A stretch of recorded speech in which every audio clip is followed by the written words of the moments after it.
नमस्कार दोस्तों, स्वागत है आप सबका मेरे चैनल किस्सा कहानी विद एसआरटी पर। किस्से सुनाती हूँ, कहानियां सुनाती हूँ, पोइट्री सुनाती हूँ। और आज अभी मैं किताब पढ़ रही हूँ विशैला वामपंथ, जिसको लिखा है राजीव मिश्रा जी ने, और इसका मैं पढ़ने वाली हूँ 5th chapter, John F Kennedy की महानता का सच। तो चलिए देर न करते हुए चैप्टर शुरू करते हैं। अमेरिकी वामपंथ की चर्चा एक नाम के बिना हो ही नहीं सकती, राष्ट्रपति जॉन एफ कैनेडी, जो जैक कैनेडी या JFK के नाम से भी जाने गए हैं। कैनेडी का काल अमेरिकी राजनीति और समाज का संक्रांति काल समझा जाना चाहिए। ये समय था जब मैकार्थी का पतन हो चुका था और अमेरिकी समाज में रेडिकल यानी वामपंथी कहलाना खतरे की बात नहीं रह गई थी। समाज सिविल लिबर्टी मूवमेंट, नारीवाद और सांस्कृतिक मार्क्सिज्म के अनेक प्रयोगों से गुजर रहा था और सामान्यतः परंपरावादी अमेरिकी राजनीति में इस परिवर्तन का लाभ उठाने का लालच स्वाभाविक था। ऐसे समय में अमेरिकी राजनीति में कैनेडी का उदय एक धूमकेतु की तरह हुआ। सुंदर शक्ल, अच्छी वृत्तकता और एक बेहद खूबसूरत पत्नी की चमक दमक के साथ कैनेडी राजनीति के रॉक स्टार बनकर उभर गए। राजनीति में कैनेडी का लॉन्च बॉलीवुड के कपूर खानदान के किसी नए सितारे की लॉन्च की तरह धूमधाम से हुआ था। उनके पिता जोसेफ कैनेडी या जो कैनेडी सीनियर भी एक समय राष्ट्रपति पद के प्रबल दावेदार गिने जाते थे, लेकिन रूजवेल्ट के असाधारण लंबे राजनीतिक करियर में जो सीनियर का करियर वैसे ही दबा रह गया जैसे भारतीय क्रिकेट में धोनी के समय में दूसरे विकेटकीपर का।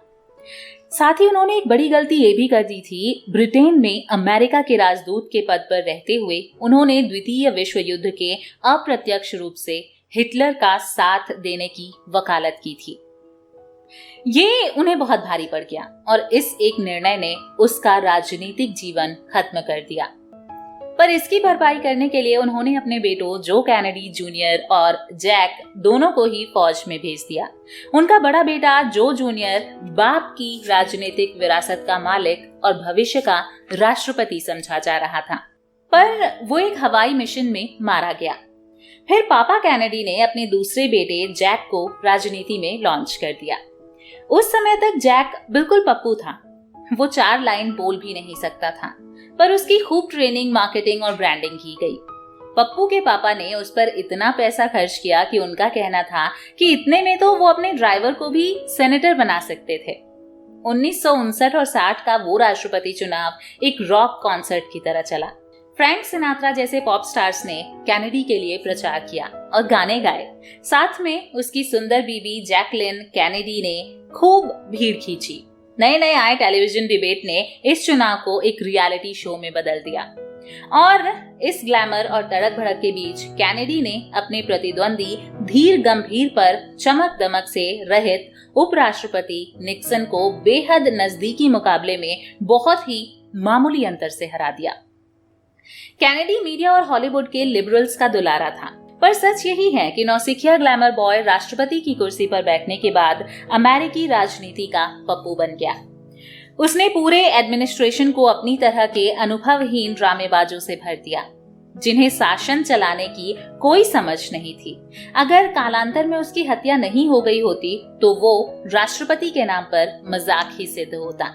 शीत युद्ध के क्रूर वैश्विक माहौल में कैनेडी रूसी राष्ट्रपति क्रुश्चेव के सामने बिल्कुल बौना साबित हुआ। वियना समिट में क्रुश्चेव ने मनोवैज्ञानिक रूप से कैनेडी का बलात्कार कर दिया था।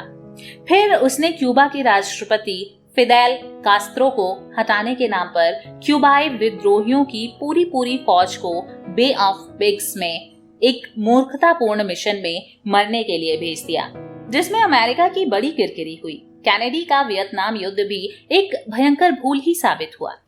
1962 में बेहद आक्रामक रूप में क्यूबा ने अमेरिका की नाक के नीचे अपने मिसाइल तैनात कर दिए। उस समय अमेरिका और रूस के बीच का शीत युद्ध सचमुच के परमाणु युद्ध के बिल्कुल करीब पहुंच चुका था। क्यूबा मिसाइल क्राइसिस में कैनेडी ने रूस के सामने खूब बाजू चढ़ाए और बड़ी बड़ी भाषणबाजी की, पर सच्चाई ये रही कि कैनेडी की सिट्टी पिट्टी गुम थी। कैनेडी ने पर्दे के पीछे रूस से गुपचुप समझौते करके जैसे तैसे मामला रफा दफा कर दिया। क्रुश्चेव के लिए भी कैनेडी की साख बचाना फायदे की बात थी, क्योंकि उसे अपने सामने ये दब्बू, अनुभवहीन और ड्रामेबाज राष्ट्रपति दूसरे किसी भी विकल्प से बेहतर लग रहा था। 1964 में कैनेडी की हत्या हो गई। उसकी हत्या के संभावित कारणों की लिस्ट बहुत बड़ी है, पर यह मानने का पर्याप्त कारण है कि उसकी ऊल जलूल विदेश नीतियों से अमेरिका को बचाने के लिए CIA ने उसकी हत्या करवाई होगी। कैनेडी अपने शासनकाल में कम्युनिस्टों के विरुद्ध बड़ी बड़ी बातें बोलने के लिए जाना गया, लेकिन सच तो यह है कि उसके शासनकाल में अमेरिका में वामपंथ खूब फला फूला। अपने एडमिनिस्ट्रेशन के सहयोगियों से ज्यादा वो क्रुश्चेव के साथ अपनी बैकडोर डिप्लोमेसी पर भरोसा करता था। क्रुश्चेव के साथ उसकी तनातनी भी उसकी इमेज बिल्डिंग के लिए एक तरह का फिक्स्ड मैच ही था। एक तरफ उसने मुंह से कम्युनिज्म के विरुद्ध खूब बोला और दूसरी तरफ उसकी नीतियों ने हर जगह वामपंथ को बढ़ावा दिया। कैनेडी एक क्लोजेट कम्युनिस्ट था, ये आज समझना कठिन नहीं है, पर उसे इसका बदला भी खूब मिला। इतने खराब शासनकाल के बावजूद वो एक महान राष्ट्रपति गिना गया। उसका व्यक्तिगत जीवन भी बहुत रंगीन था। उसके दर्जनों अफेयर थे। वो किसी भी औरत को देखकर रुक नहीं पाता था। उसने व्हाइट हाउस में काम करने वाली सफाई कर्मचारियों को भी नहीं बख्शा था। ये सब खुलेआम हर किसी को मालूम था, पर उसके जीते जी उसकी कोई करतूत कभी अखबारों में नहीं आई। उसका कोई भी मीटू नहीं आया। उसके जिंदा रहते मीडिया ने उसकी छवि बना कर रखी है। मरने के बाद तो वो महान लिबरल मसीहा हो गया। वो अमेरिका के अश्वेतों से बहुत सहानुभूति रखता था, उनके लिए अच्छी अच्छी बातें करता था, पर उसने अमेरिका से सेग्रीगेशन यानी अश्वेतों से भेदभाव हटाने का कोई प्रयास नहीं किया, कोई कानून नहीं लाया। ये वामपंथियों की खास कार्यपद्धति है। वे एक अन्याय खोजते हैं, उसका जम के विरोध करते हैं, उसे लेकर लोगों की भावनाएं भड़काते हैं, पर उस अन्याय को खत्म किया जा सके ये वो कभी नहीं चाहते। जब तक वो अन्याय बना रहेगा, उस पर विरोध और संघर्ष का खेल चलेगा, उससे वामियों की दुकान चलेगी। कैनेडी का अमेरिकी सिविल राइट्स आंदोलन के प्रति रवैया इसका बेहतरीन उदाहरण है।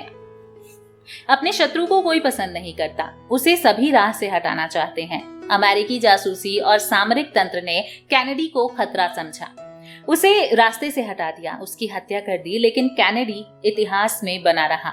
सारी पप्पोगिरी करने के बावजूद महान गिना जाता रहा। वो मीडिया और लिबरल गैंग की आंखों का तारा है। कैनेडी मरा नहीं, पर वामियों का अपने दुश्मन को रास्ते से हटाने का तरीका इससे बहुत ज्यादा कारगर है। वे गोली नहीं मारते, वे जंगली कुत्तों की तरह घेर कर शिकार करते हैं।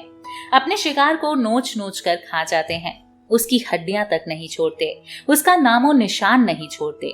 वामियों ने इसी तरह घेर कर मैकार्थी का भी शिकार किया था। आगे चलकर उन्होंने वैसे ही घेर कर राष्ट्रपति निक्सन का शिकार किया, और आज बिल्कुल उसी तरह डोनाल्ड ट्रंप के पीछे जंगली कुत्तों की तरह पड़े हुए हैं। उन्हें बंदूकों से परहेज नहीं, पर राजनीतिक हत्याएं करने के लिए उन्हें बंदूक उठानी ही नहीं पड़ती। उनके हथियार ज्यादा घातक हैं। उनका शिकार जीते जी अपने राजनीतिक सामाजिक जीवन में ही नहीं, इतिहास में भी मर जाता है।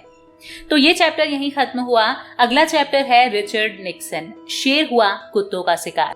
तो ये कहानी सुनने के लिए आप बने रहिएगा मेरे साथ, और आगे की कहानियां, आगे के चैप्टर्स सुनने के लिए आप सब्सक्राइब कर लीजिए मेरे चैनल को और बेल के आइकन को प्रेस कर दीजिएगा। इससे क्या होगा कि आपको आगे आने वाली कहानियों की नोटिफिकेशंस मिलती रहेंगी। वीडियो अगर पसंद आई है तो इसको लाइक और शेयर जरूर कीजिएगा। धन्यवाद।